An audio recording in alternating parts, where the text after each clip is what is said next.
Hey guys, it's Marshall Ting with your Superior Ag Insurance Ringside report for this past week, the week of August 20th through the 26th. So, it was hot. There's no other way to say anything about last week besides it was miserably hot. And that had a huge impact on your cattle market across the state of Kentucky. Numbers were down, prices were down, demand was down. Everything was just too miserable to conduct business.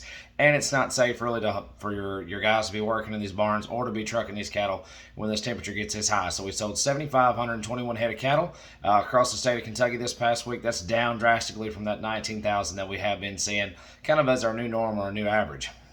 Now, like I said, prices were down hard too.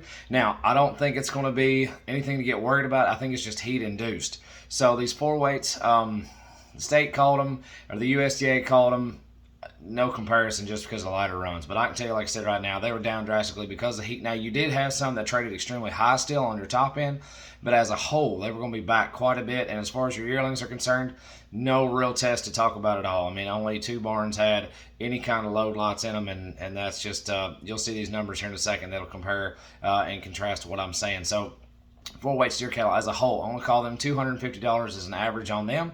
Now, they did top off still at about $287, so that's not too bad. Now, as far as your five weights are concerned, I'm going to call them about $240 as an average, and they topped off at $270. So still not too bad on your top end, but still nothing like what we have been seeing or have came to expect. Now, as far as your yearlings are concerned, very, very light test. Like I said, only two barns really had any type of yearling runs, and one was in the beginning of the week and one was on the back half of the week. But let's check out these numbers real fast. So, pretty comparative on your weights, pretty comparative on what they were as far as your cattle are concerned. A little bit difference in price, but still as a whole, you'll see what I'm talking about. So here's 53 head of steers.